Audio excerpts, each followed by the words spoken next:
नमस्कार, जय हिंद सभी दोस्तों के लिए। कैसे आप सब? आशा करते हैं सभी ठीक होंगे और बेहतर होंगे और आपकी तैयारी भी बहुत बेहतर चल रही होगी। तो फ्रेंड्स, आज की इस क्लास में हम आपके लिए कराने वाले हैं टॉप 25 जी के जीएस के बहुत ही सिलेक्टेड क्वेश्चन आंसरों का मॉक टेस्ट, जो आपके यूपी कांस्टेबल एग्जाम के लिए दोस्तों बहुत ही महत्वपूर्ण है। तो ये टेस्ट दोस्तों हमने आपके यूपी कांस्टेबल एग्जाम को ध्यान में रखते हुए बना है, तो सभी क्वेश्चन दोस्तों आपके लिए बहुत ही महत्वपूर्ण है।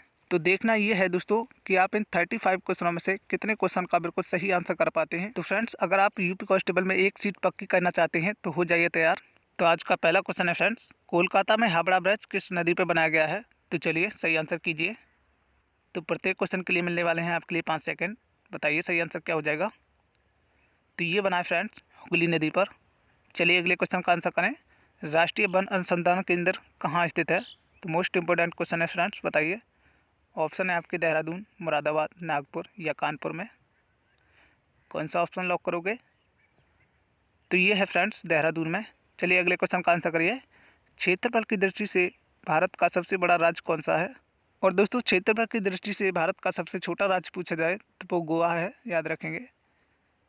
तो क्षेत्रफल की दृष्टि से सबसे बड़ा राज्य कौन सा है? तो ये है दोस्तों राजस्थान। चलिए अगले क्वेश्चन का आंसर करिए। कालीन उद्योग के लिए प्रसिद्ध उत्तर प्रदेश का कौन सा जिला प्रसिद्ध है? तो चलिए फ्रेंड, कालीन उद्योग के लिए उत्तर प्रदेश का कौन सा जिला प्रसिद्ध है, बताइए। तो ये है फ्रेंड्स भदोही। चलिए अगले क्वेश्चन का आंसर करें। चमड़ा उद्योग के लिए उत्तर प्रदेश का कौन सा जिला प्रसिद्ध है? तो चलिए, बहुत ही अच्छा क्वेश्चन है फ्रेंड्स, काफ़ी बार एग्जाम में पूछा गया है।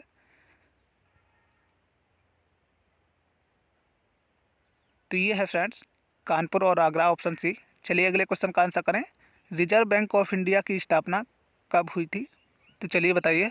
तो इसे दोस्तों बैंकों का बैंक भी कहा जाता है और इसका मुख्यालय दोस्तों मुंबई में है, तो याद रखिएगा। तो इसकी स्थापना हुई थी फ्रेंड्स 1 अप्रैल 1935 के लिए। चलिए अगले क्वेश्चन का आंसर करें। निम्नलिखित में से भारत के प्रथम गृह मंत्री कौन थे? तो मोस्ट इंपोर्टेंट क्वेश्चन है फ्रेंड्स, बताइए। ऑप्शन है आपके जवाहरलाल नेहरू, सरदार वल्लभ भाई पटेल, बेनी प्रसाद या राखल दास बनर्जी। तो भारत के प्रथम गृह मंत्री थे दोस्तों, वो थे सरदार वल्लभ भाई पटेल। चलिए अगले क्वेश्चन का आंसर करिए। धुआंधार जलप्रपात किस नदी पर स्थित है?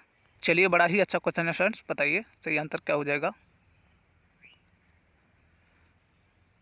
तो धुआंधार जलप्रपात है दोस्तों मध्य प्रदेश के जबलपुर जिले में नर्मदा नदी पर। चलिए अगले क्वेश्चन का आंसर करिए। इंटरनल इंडिया निम्नलिखित में से किसकी प्रसिद्ध पुस्तक है? तो मोस्ट इंपोर्टेंट क्वेश्चन है दोस्तों, बहुत बार एग्जाम में पूछा गया है। तो बताइए, इंटरनल इंडिया किसकी प्रसिद्ध पुस्तक है? तो जो भी फ्रेंड इस क्वेश्चन का राइट आंसर ए मार रहे हैं, इंदिरा गांधी, उसका बिल्कुल करेक्ट है। चलिए अगले क्वेश्चन का आंसर करिए। भारतीय संविधान के किस भाग में मौलिक अधिकारों का उल्लेख है? चलिए, और दोस्तों एग्जाम में पूछा जाए कि भारतीय संविधान में मौलिक अधिकार किस देश के संविधान से लिए गए हैं, तो ये लिए गए हैं फ्रेंड्स अमेरिका के संविधान से, और इनका उल्लेख है दोस्तों भाग 3 में, याद रखेंगे। चलिए अगले क्वेश्चन का आंसर करें। 1 रुपये के नोट पर किसके हस्ताक्षर होते हैं? तो मोस्ट इंपोर्टेंट क्वेश्चन है फ्रेंड्स, छोटी बड़ी परीक्षाओं में बहुत बार पूछा गया है। तो बताइए सही आंसर क्या हो जाएगा। 1 रुपये के नोट पर किसके हस्ताक्षर होते हैं?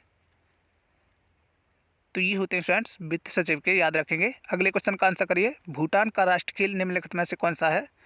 तो बताइए भूटान का राष्ट्र खेल क्या है? तो ऑप्शन है आपके वॉलीबॉल, तीरंदाजी, टेबल टेनिस या बुल फाइटिंग। तो चलिए फ्रेंड्स, तो याद रखेंगे दोस्तों भूटान का राष्ट्रीय खेल है तीरंदाजी। चलिए अगले क्वेश्चन का आंसर करिए। संविधान का कौन सा अनुच्छेद नागरिकता से संबंधित है? और फ्रेंड्स ध्यान रखें, आप इन 25 प्रश्नों के मॉक टेस्ट में आपका स्कोर 15 प्लस करने की कोशिश करें। तो चलिए फ्रेंड्स, तो याद रखें दोस्तों आर्टिकल 5 से 11 नागरिकता से संबंधित है। चलिए अगले क्वेश्चन का आंसर करिए। बड़ा ही अच्छा क्वेश्चन है। पाइका निम्नलिखित में से किस राज्य का प्रमुख लोक नृत्य है? चलिए, कौन सा ऑप्शन लॉक करोगे? ऑप्शन है आपके झारखंड, हरियाणा, जम्मू कश्मीर या बिहार का। तो पाइका है दोस्तों आपका बिहार का। चलिए अगले क्वेश्चन का आंसर करें। भारत के नए नियंत्रण एवं महालेखा परीक्षक यानी सीएजी कौन है? तो आपके यूपी कांस्टेबल एग्जाम के लिए दोस्तों बहुत ही महत्वपूर्ण क्वेश्चन हो जाता है। तो बताइए, तो वर्तमान में इस समय कौन है? तो इस समय दोस्तों महालेखा परीक्षक हैं दोस्तों गिरीश चंद्र मुर्मू, याद रखिएगा। चलिए अगले क्वेश्चन का आंसर करिए। गुजरात में स्थित स्टैचू ऑफ यूनिटी किसकी प्रतिमा है? तो बताइए फ्रेंड्स। और दोस्तों स्टैचू ऑफ यूनिटी की ऊंचाई पूछ ली जाए तो 182 मीटर है और ये नर्मदा नदी के तट पर स्थित है। तो बताइए किसकी मूर्ति है? तो ये सरदार वल्लभ भाई पटेल की प्रतिमा है, याद रखेंगे। चलिए अगले क्वेश्चन का आंसर करिए। उत्तर प्रदेश के किस जिले में सैलखड़ी का भंडार पाया जाता है? तो चलिए फ्रेंड्स, ऑप्शन है आपके हमीरपुर, मिर्ज़ापुर, सोनभद्र या बांदा में। तो बताइए कौन सा ऑप्शन लॉक करोगे? तो आपका सही आंसर हो जाएगा दोस्तों हमीरपुर में। चलिए अगले क्वेश्चन का आंसर करिए। भारत का कौन सा राज्य चावल के उत्पादन में प्रथम स्थान रखता है? तो चलिए बताइए फ्रेंड्स। ऑप्शन है आपके मध्य प्रदेश, उत्तर प्रदेश, पश्चिम बंगाल या झारखंड। तो कौन सा ऑप्शन सही हो जाएगा? तो चावल के उत्पादन में अग्रणी राज्य है दोस्तों पश्चिम बंगाल। चलिए अगले क्वेश्चन का आंसर करिए। धान की खेती के लिए सबसे उत्तम मिट्टी कौन सी होती है? तो चलिए कमेंट दोस्तों अपना ऑप्शन लगाइए। तो ऑप्शन है आपकी काली मिट्टी, दोमट मिट्टी, लाल मिट्टी या चिकनी मिट्टी। तो चलिए, तो आपका सही आंसर हो जाएगा दोस्तों दोमट मिट्टी। चलिए अगला क्वेश्चन देखिए। अगला क्वेश्चन है फ्रेंड्स, बहुत ही अच्छा क्वेश्चन है। यांत्रिक ऊर्जा को विद्युत ऊर्जा में कन्वर्ट करने की युक्ति कौन सी होती है? चलिए बताइए फ्रेंड्स, बहुत ही अच्छा क्वेश्चन है, बहुत बार एग्जाम में पूछा जाता है। तो बताइए सही आंसर। तो ये करता है फ्रेंड्स डायनामा। चलिए अगले क्वेश्चन का आंसर करिए। रिकेट्स रोग किस विटामिन की कमी से होता है? तो रिकेट्स रोग में दोस्तों जो छोटे बच्चे होते हैं उनके पैरों की हड्डियां टेढ़ी हो जाती हैं। तो बताइए ये रोग किस विटामिन की कमी से होता है? तो ये होता है फ्रेंड्स विटामिन डी की कमी से। चलिए अगले क्वेश्चन का आंसर करें। विजयनगर साम्राज्य की स्थापना किसने की थी? बड़ा ही अच्छा क्वेश्चन है फ्रेंड्स, बताइए। ऑप्शन है आपके मोहम्मद बिन तुगलक, फिरोज शाह तुगलक, सिकंदर लोदी या हरिहर बुक्का ने।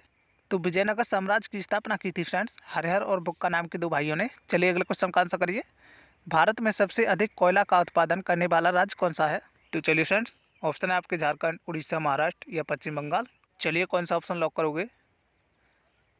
तो भारत का सबसे अधिक कोयला उत्पादन करने वाला राज्य है दोस्तों वो है झारखंड। चलिए अगले क्वेश्चन का आंसर करिए। निम्न में से टैंक रोधी मिसाइल कौन सी है? तो बड़ा ही अच्छा क्वेश्चन है फ्रेंड्स। तो चलिए फ्रेंड्स, उस मिसाइल को दागो और भूल जाओ के नाम से भी जानते हैं। तो बताइए कौन सी मिसाइल है?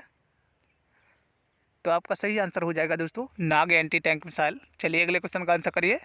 निम्नलिखित में से किस बीमारी को काली मौत के नाम से जाना जाता है? तो बड़ा ही अच्छा क्वेश्चन है फ्रेंड्स, बताइए। ऑप्शन है आपके हीमोफीलिया, निमोनिया, प्लेग या टीबी। तो काली मौत के नाम से जाना जाता है दोस्तों प्लेग के लिए। तो फ्रेंड्स आज की क्लास में बस इतना ही। तो दोस्तों कमेंट में जो बताएं कि आपका स्कोर इन 25 क्वेश्चनों में से कितना रहा। तो फ्रेंड्स जो भी हमारे प्यारे दोस्त चैनल पर पहली बार हैं तो चैनल को सब्सक्राइब जरूर कर लें और साथ में बेल आइकन को जरूर दबाएं, जिससे कि हमारी सभी वीडियो का नोटिफिकेशन आपके पास सबसे पहले पहुंच सके और आपकी तैयारी दोस्तों बेहतर होती रहे और आप अपने यूपी कांस्टेबल एग्जाम को अच्छे नंबरों के साथ क्रैक कर सकें। तो फ्रेंड्स वीडियो को एक लाइक और दोस्तों में शेयर जरूर करें। तो दोस्तों मिलते हैं ऐसी ही महत्वपूर्ण वीडियो में। जब तक के लिए जय हिंद, जय भारत।